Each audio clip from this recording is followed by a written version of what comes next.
Hey, welcome to week 3 of Atomic, where we're talking about how tiny things can make a huge difference. We're all passionate about something, but sometimes we're really passionate. See, there's this craze that swept the entire world in the 1960s. And let's see if you can guess what it was. It was a band from Great Britain, and they all lived in a yellow submarine. Did you guess it? Yeah, it was the Beatles. They were huge, and people were obsessed with them. See, these days, it might be common to see people get totally obsessed with certain celebrities or musicians, but this was the first time the world had seen anything like this on this scale.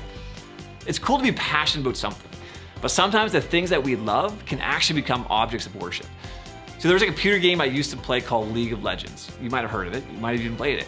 This was the first and only game that I truly became obsessed with and frankly, addicted to. See, I would play for hours at a time, and I mean hours, because each round lasted around 45 minutes and you could never just play one game.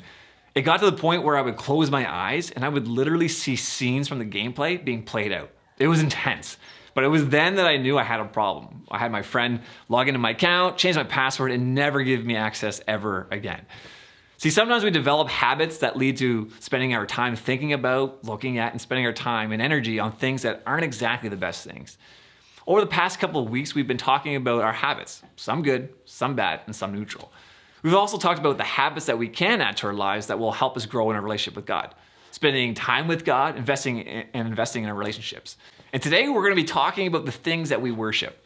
So we all worship something, but based on your habits, what is it that you worship? Whether it's God, BTS, sports, your girlfriend or your boyfriend, how do you know if you worship something? See, when you worship something, you can usually tell through your actions. You might hang pictures of it in your locker, talk about it a lot, give it a lot of time and energy and your attention, right? Maybe even make sacrifices for it. See, God cares about what we worship. And it's probably no surprise that I'm going to suggest worshiping God is a good idea. But does that mean we can't spend time and energy on anything else? Or do we have to give up a hobby if we get a little bit obsessed with it? Of course not, right? But we can develop habits that help us give God our worship, and not just when we're at church. See, there's a passage in the book of Colossians, written by the Apostle Paul, that can help us figure out what the word worship really means and how we can make it a habit. See, Paul was an early follower of Jesus. He traveled all over the world sharing the good news and story of Jesus through sermons and letters.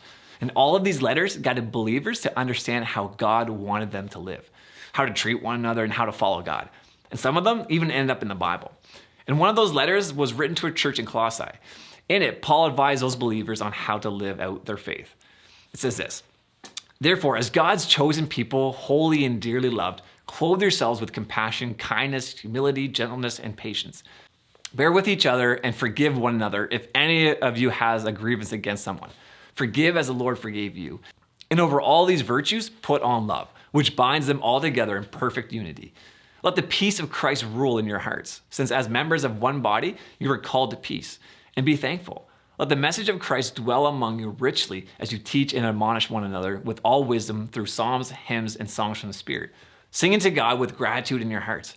And whatever you do, whether in word or deed, do it all in the name of the Lord Jesus, giving thanks to God the Father through him." See, everything described in this passage is worship to God. Maybe when you think of worship, you think of singing or praying or reading the Bible. But in this passage, Paul said that worship can be so much more than that. Worship can be showing compassion, being kind, being humble, being gentle, being patient, forgiving someone who has hurt you. And yes, worship can be done by singing songs too. See, this is a pretty big list, but in everything he listed here, Paul had 2 very important focuses: love for others and thankfulness to God. See, we can worship God by loving others. When we're compassionate, kind, humble, gentle, patient, and forgiving with each other, it can actually be an act of worship to God. That means worship isn't just something that happens privately between you and God, but worship requires you to love others. And we can worship God by being thankful. Singing worship songs isn't the only way to tell God thank you. Everything we do and say, Paul says, can be done with a spirit of thankfulness for what God has done for us through Jesus. You see, the reason Paul said to never forget about love is because love is the power and energy behind all of our worship. When we live a life of worship, we pull the thread of God's love through every part of our lives. If we ever want to understand worship better, the book of Psalms is a great place to go. King David is said to have written many of the songs and poems contained in the book of Psalms, and they're all songs of worship. The passage we're about to read was written by David while he was in the desert of Judah. It's a song of worship that expresses his commitment to God and celebrates God's character. Even though David wrote many poems and songs about God, there are a few that describe how committed David was to God than this one. Psalm 63 says this, "You, God, are my God. Earnestly I seek you. I thirst for you. My whole being longs for you in a dry and parched land where there is no water. I've seen you in the sanctuary and behold your power and your glory. Because your love is better than life, my lips will glorify you. I will praise you as long as I live, and in your name I will lift up my hands. I will be fully satisfied as with the richest of foods. With singing lips, my mouth will praise you. On my bed I remember you. I think of you through the watches of the night. Because you are my help, I sing in the shadow of your wings. I cling to you, your right hand upholds me. Those who want to kill me will be destroyed. They will go down the depths of the earth. They'll be given over to the sword and become foods for jackals. But the king will rejoice in God. All who swear by God will glory in him, while the mouths of liars will be silenced." David said God was his desire above everything else in his life. Do you hear how confident and sure David was of that? But how could he be so sure? What reason did David give for all of this? Look what he said in verse 3. Because God's love is better than life. Wow, that's saying a lot, right? Whether or not you believe in Jesus or have started following in him, think about this for a second. David says God's love is better than anything else. Your favorite sport? God's love is better. Your favorite music? God's love is better. The person you can't stop thinking about all day? God's love is better. No matter what else competes for your love and attention, God's love is better. It's better, it's better, it's better.